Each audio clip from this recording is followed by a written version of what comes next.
The phone booth didn't disappear overnight. It was there, on street corners, outside gas stations, next to grocery stores. A small glass box with a phone inside. A place you went when you needed to make a call. If you didn't have one at home, or if you were out, or if something went wrong, you knew exactly where to find one. And then, one day, they were gone. Not all at once, but slowly, until you stopped seeing them altogether. So what happened? For most of the 20th century, phone booths were part of everyday life. They were simple, they were reliable, and they were everywhere. At their peak, there were over 2 million payphones across the United States.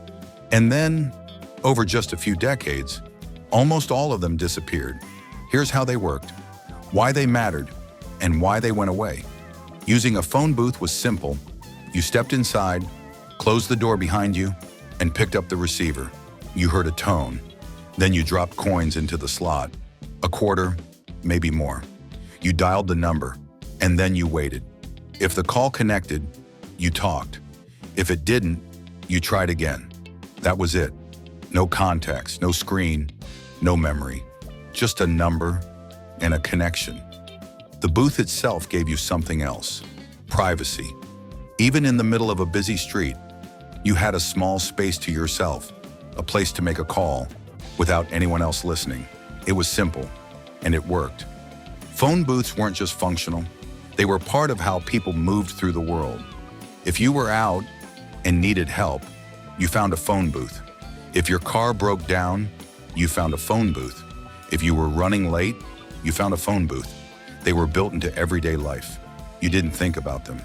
You just knew they were there. And because they were everywhere, everyone had access.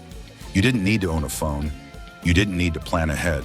All you needed was a few coins. The system had a problem.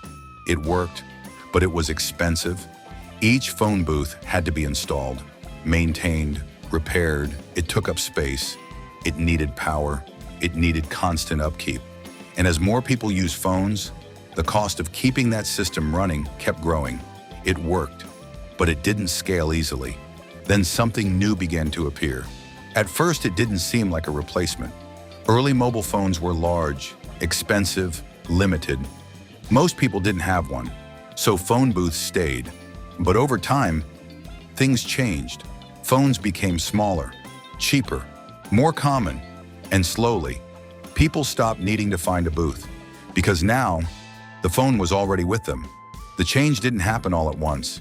It happened gradually, year by year. Fewer people used phone booths, fewer calls, less revenue. At their peak, there were over 2 million payphones in the US by the 2000s. Fewer than 100,000 remained. The booths didn't break. They weren't removed because they stopped working. They were removed because people stopped using them. One by one, they disappeared, city by city, street by street, until they were gone. It's easy to say that cell phones replaced phone booths, but that's not the full story. The real reason was simpler. Phone booths were no longer necessary. The technology made them replaceable, and the economics made their removal inevitable. They didn't fail. They just became unnecessary. What changed wasn't just how we made calls. It was where those calls happened. Before, communication was shared, public, something you stepped into. Now, it's private, personal, always with you. You don't go somewhere to make a call anymore. The call is already there. If you remember using a phone booth, you remember something that was once completely ordinary, something you didn't think about until it was gone, because the phone booth didn't disappear overnight. It faded out quietly until the world around it no longer needed it. If this brought back a memory, leave a comment. Where was the nearest phone booth to you? And when was the last time you used one? Because for a long time, that small glass box on the corner was how the world stayed connected.